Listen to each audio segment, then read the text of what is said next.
कैसे मुक्त किया जा सकता है? ध्यान से सुनना रे भाई। कई लोग कहते हैं कि श्राद्ध पक्ष आ गया, ये कर लेना चाहिए तो प्रेत योनि से मुक्ति हो जाएगी। पितरों की शांति के लिए ये कर लेना चाहिए तो पितृ मुक्त हो जाएंगे।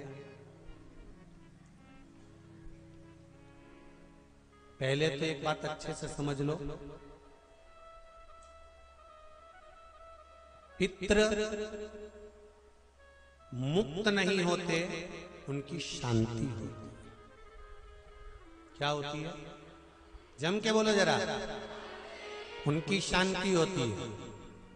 जब आप किसी तीर्थ में स्नान कर रहे हो, जब आप किसी तीर्थ में हो, स्नान कर रहे हो, पुण्य कर रहे हो, सत्कर्म कर रहे हो, भजन कर रहे हो, कीर्तन कर रहे हो, मंत्र जाप कर रहे हो, तो उसका एक अंश, एक भाग हमारे पूर्वजों के खाते में, हमारे पितरों के खाते में जाता है,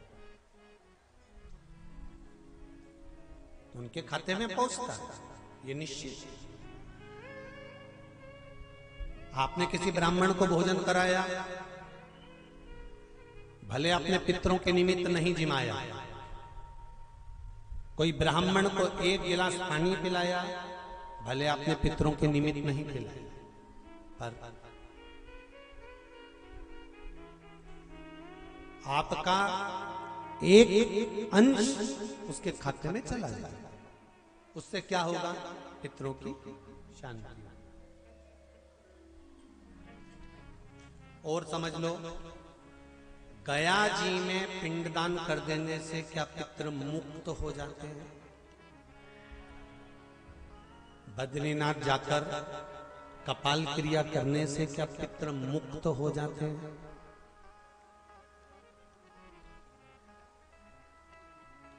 भाई,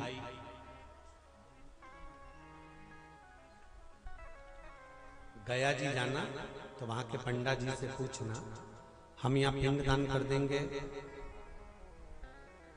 तो क्या वो मुक्त हो गए?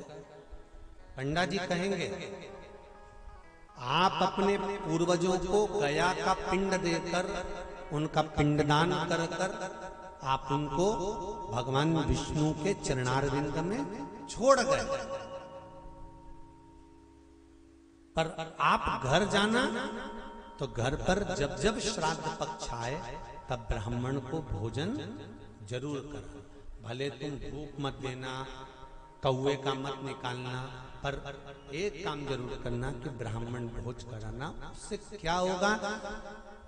16 श्राद्ध में जब हमारे पितरों को, हमारे पूर्वजों को पितृलोक से छोड़ा जाता है, तो वो सबसे पहले जिस घर में रहे होते हैं, जहां उनका पिंड घर में दिया होता है, जहां रहे होते हैं, सबसे पहले वो वहां आते हैं, सबसे पहले वहां आएंगे। और अगर तुमने उनकी तिथि पर, उनके वार पर अगर आपने भोजन करा दिया है, तो उनकी मुक्तता नहीं, उनकी शांति हो जाती है।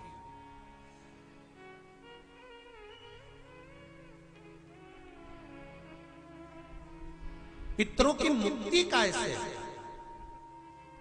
उनकी मुक्तता कैसे? प्रेत योनि की मुक्तता कैसे?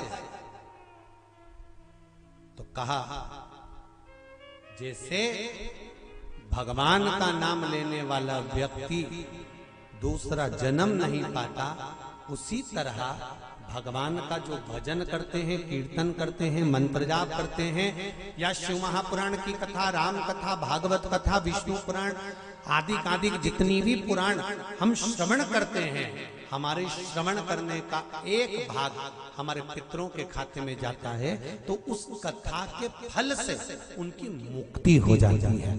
उनकी कथा के फल से मुक्तता। प्रेत योनि से मुक्त हो गया धुंधकारी, बिंदुक प्रेत योनि से मुक्त हो गया। काय से हुआ? शंकर का स्मरण, शिव महापुराण की कथा का रसतत्व ग्रहण करना। राम कथा भागवत कथा का मात्र स्मरण करने से, उससे मुक्तता।